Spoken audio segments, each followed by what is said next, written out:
Welcome to this presentation of Introduction to Blockchain Technology from Coding Bootcamps. Blockchain versus a database, how a blockchain differs from a database.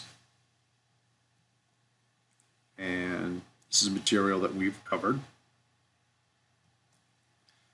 So far, we have looked at blockchain networks. We just concluded a session on blockchain networks, how blockchains run on distributed networks.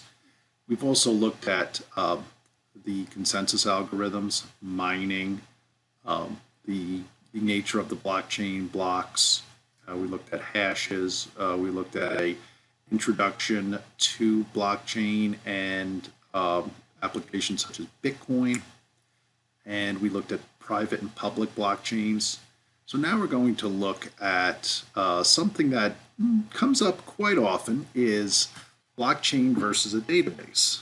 How do they differ, and how are they similar? Well, like a database, blockchain is a repository of data. So that's absolutely true. So based on that, they have a lot in common. But they are still quite different.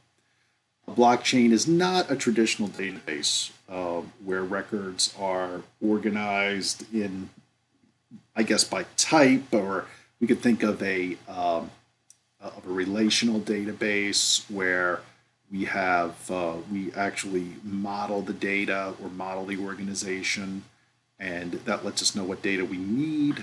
A blockchain doesn't work that way at all. So a traditional database is obviously highly centralized, where records are added to the database. They're read by applications, by users. They're updated by applications and by users. And yes, they can be deleted by users and by applications. So a traditional database follows, I guess you could say, this format of CRUD, create, read, update, and delete. And a blockchain is a ledger.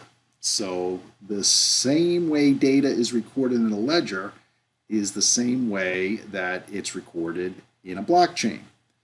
And also, it's managed the same way. So just like a ledger, records are only added to a blockchain. So it is append only. Blockchain does not use CRUD. So no existing records are ever modified or deleted.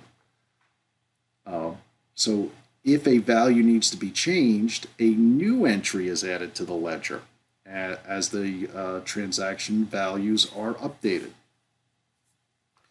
So if we want to change a balance, we just don't go into that record with a balance. We add a new transaction in order to change that balance. So we see here this record, Pete and how much he has, $90, and we see here Ralph has had $14.25. But if we want to, if Ralph used some of that, what we would do is we would subtract 10. So we'd add a new record where we subtract 10, and then Ralph's new balance is here. So we would track it that way. So a database would obviously would manage that data much differently from how a ledger or a blockchain would manage it. So there are specific advantages between the two for specific purposes. Again, a blockchain is resilient, meaning it has many nodes, and if any of those nodes go offline, there'll be another node to take its place. Blockchain is immutable. Unlike a database where we just said, right, create, read, update, and delete. So obviously a database can be changed. A database is also central, so it is vulnerable to attack. It is asset transaction focused. And so also it's inexpensive for clearing costs for a blockchain, and a blockchain supports anonymity if needed. A blockchain is a solution for the following conditions. So there may be times where your application will benefit from a blockchain. There may be times where a central database is all you need. So a few things to consider. If you think you may need a blockchain, do you need public transparency? Do you need anonymity? How about what's the degree of fault tolerance that you need? Does this application need to always be up? Is there a high degree of transaction demand? Prevention of double transactions of the same asset. So these are things you want to think about. Do you want a trustless environment? Low transaction fees, less vulnerability to attack. These are all, and we've talked about most of these are all advantages that a blockchain would bring. Centralized databases are certainly less complex to maintain and typically are able to complete more transactions per minute. And so they tend to be faster, although that is changing. Simple to integrate into an overall solution. There's obviously that central databases are the most popular types of applications. So there is a lot of experience. So the community has a lot of experience with them. There's a lot of resources. Trusted or trust is irrelevant with a centralized database. And so you can evaluate these and decide which direction you need to go. And should we pick a blockchain because it's new and exciting technology? Well, typically the answer to that was no. Pick the right solution for what you need, right? So the right solution for your needs. Perform real analysis on your business problem and make the right decision.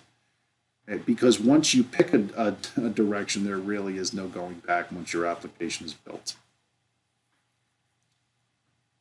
So in summary here, some of the things that we discussed is our centralized databases and how they permit us to create, read, update, and delete data. Distributed ledgers and only allow us to append new records. And centralized databases can be built for a business solution. Blockchain solves some very specific problems. So, and we also talked about when a blockchain solution may be most appropriate. So please take a look at the assessment.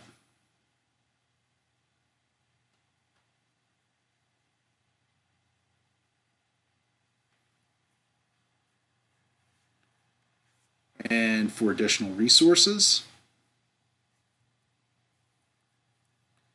if you're interested in additional training, and in our next session, we're going to talk about first and second generation blockchains. So again, thank you.